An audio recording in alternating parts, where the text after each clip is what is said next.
An army of sheep led by a lion is better than an army of lions led by a sheep. That Alexander the Great quote was very popular in my early days of police training. If I heard that once, I heard it 1,000 times. I heard it from my PT instructor at the academy. I heard it from my DT instructors. I heard it on the firearms range. And I heard it in the classroom. Be a warrior. For a decade, this was the thought process fed to me at every in-service training and every training school I found myself. Then, one day, after I'd been promoted to sergeant, I was assigned to take a first-line supervisor's course from Bill Westfall of the Gallagher-Westfall group. Sitting in a class, Bill was discussing leadership by using historical examples, and he made a very simple but profound statement. You must be a reader, writer, thinker, fighter. Those 4 words blew me away and made me rethink everything I'd been taught in the last decade. Fast forward 15 years. The Department of Justice released the final report on the President's Task Force on 21st Century Policing. The document was created to address the issues brought forth during the riots in Ferguson, Missouri. The first tenet of the document says that we should stop training officers as warriors and start training them as guardians. Warriors, guardians, and cops. Seriously, what's the difference?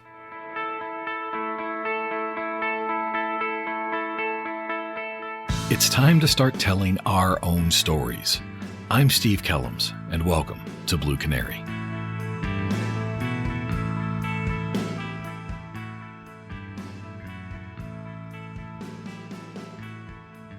The warrior, a brave or experienced soldier or fighter. A warrior is someone specializing in combat and warfare. Its definition doesn't scream cop, but it has been a guiding force in law enforcement and law enforcement training for a very long time. When did the warrior concept appear? When did we start focusing on warrior training? Those questions are difficult to answer. Research will give you a number of possibilities, but for my money, the warrior mindset started in Newhall, California on April 6, 1970. California Highway Patrol officers George Allen, Walt Frago, Roger Gore, and James Pence lost their lives in a 4.5-minute gun battle today known as the Newhall incident. In the weeks immediately after the 4 deaths, the emotionally charged follow-up investigation sometimes lingered on fault-finding, but ultimately achieved the desired catharsis, a completely revamped set of procedures to be followed during high-risk and felony stops, with emphasis at every step on officer safety. Officers being killed in the line of duty wasn't new. What was new was the focus on officer safety, a set of principles, tactics, and procedures designed to help officers stay alive and prevail in violent encounters. As I've said time and time again, we didn't start the fire. Policing had become more violent, and officers were being targeted for being police. Criminals were becoming desperate and emboldened by a criminal justice system that no longer offered rehabilitation or punishment. Add in a social revolution that pushed against traditional government, and it was a recipe for violence against the police. Sound familiar? The result? Warrior cops. Police academies and in-service training tended to focus on creating a warrior mindset. The first rule of being a cop is to go home at the end of every shift. It was the thought process we wanted to instill into the recruits.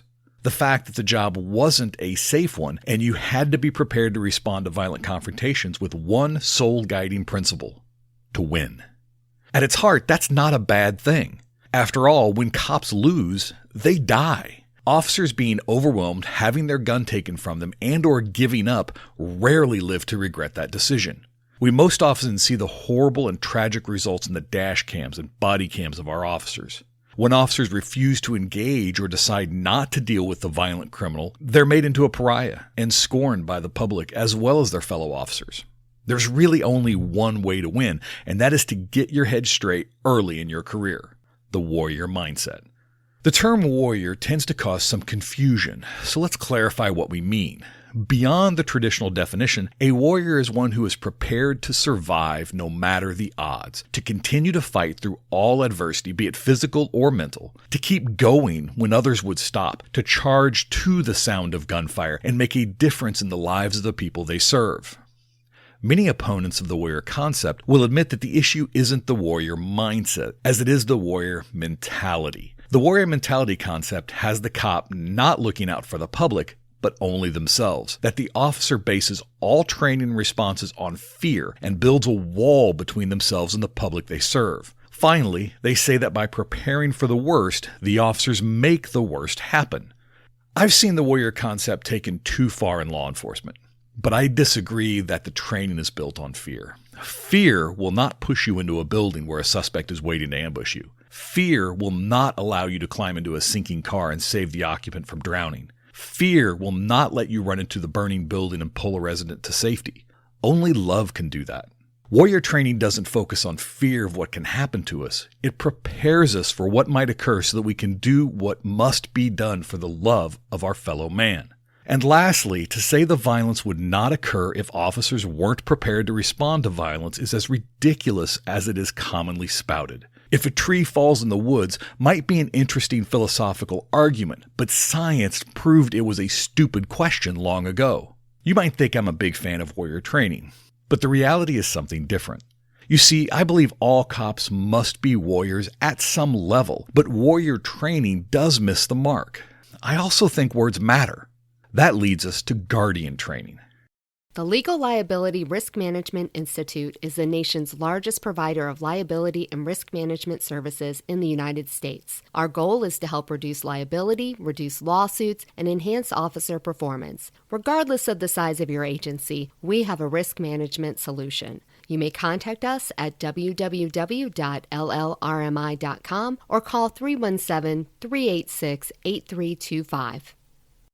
Warrior training bad. Insert guardian training here. That's it in a nutshell. Okay, I oversimplified it. Let's really take a look at guardian training and why the President's Task Force on 21st Century Policing made it the number one tenet of the document. A guardian is defined as a defender, protector, or keeper. Law enforcement should embrace a guardian rather than a warrior mindset to build trust and legitimacy both within agencies and with the public. That is the core of the first recommendation in the report. The document goes into a little more detail and specifically quotes task force member Susan Rahr, who wrote, "In 2012, we began asking the question, why are we training police officers like soldiers? Although police officers wear uniforms and carry weapons, the similarity ends there. The missions and rules of engagement are completely different. The soldier's mission is that of a warrior to conquer. The rules of engagement are decided before the battle. The police officer's mission is that of a guardian, to protect. The rules of engagement evolve as the incident unfolds. Soldiers must follow orders. Police officers must make independent decisions. Soldiers come into communities as an outside occupying force. Guardians are members of the community protecting them from within." I think her observations and statement are dead on. Cops are not an occupying force. They are designed to be representatives of the community, enforcing community standards and behavior to keep everyone safe. The report doesn't spend much time with discussing the guardian concept. From here, it very quickly moves into procedural justice, transparency, and diversity. I really wish they had spent more time with this topic, specifically because they start with a statement I completely disagree with. How officers define their role will set the tone for the community. I really wish this was true. The reality is the exact opposite. The community sets the tone for the officers. You see, while it might be difficult, I can build a professional, ethical police department. What I can't build is the equivalent community. The problem many officers have with the guardian concept is that it's a wave-your-hand statement about changing police culture, that it is followed up with all of the anti-police rhetoric we've become very familiar with. It feels insincere. A lot of very smart people have weighed in on the guardian versus warrior mindset, and I would recommend you read up on the topic before making up your mind. For example, Stephen Covey and Michael Nilo wrote in their book, The Nobility of Policing, in Plato's vision of a perfect society, in a republic that honors the core of democracy, the greatest amount of power is given to those called the guardians. Only those with the most impeccable character are chosen to bear the responsibility of protecting the democracy. I like that. But ultimately, I believe words have meaning. If we want to develop a culture within policing that meets the needs of the community and the citizens we serve, we need to stop playing around with semantics and start making sense. The reality is that cops have to be warriors to survive. They must be well-trained and capable of warfare in order to protect their community. The reality is that cops must be guardians and place the community members first. The priority of the police is to protect and defend those that they serve. Let's stop playing word games and start defining the police properly. We are cops. We are something that this world hasn't seen before. As our profession has evolved, so has our mission. Cops have to be skilled in a wide variety of topics. They must be able to give legal advice, provide medical aid, fight fires, change tires, give marital advice, arbitrate a dispute, maintain order, and commit violence to protect others. Cops have to be able to do it all. They are the epitome of the jack of all trades. They are the first responders in all things, and when we force police culture down a narrow path, we do a disservice to our fellow officers. When it's time to go to war and I grab my spear and shield, woe unto you that stands in front of me. When those dark and evil things threaten my community, I will stand at the door and say, you shall not pass. And when it's time to kneel down at the county fair and put a sticker on the shirt of a little kid eating ice cream, you won't be able to peel the smile off my face. Warriors and guardians is just another slicker way of taking our words away from us. We must start by taking back our language, talking about who we are and why we do the things we do. We are cops, and we have to start telling our own stories. This is why Bill Westfall's words had such an impact on me. Reader, a seeker of knowledge, one who is constantly striving to better themselves and learn more about the world around them. Writer, a sharer of knowledge, one who can distill those lessons learned and share them with others so that the entire community can benefit from their experiences. Thinker, a philosopher, one who doesn't shy away from difficult topics but absorbs those views that appear opposite and challenges themselves to grow. Fighter, when violence is necessary, he acts with skill and determination. Reader, writer, thinker, fighter. When I heard those 4 words, it screamed cop to me.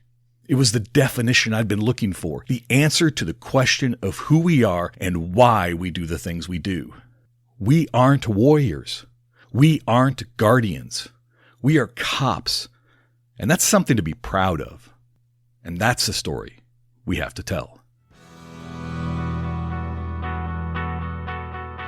Thank you for joining. As always, I'm curious what questions you're getting asked. What isn't the news covering? What story needs to be told? Connect with me at bluecanarypodcast@gmail.com.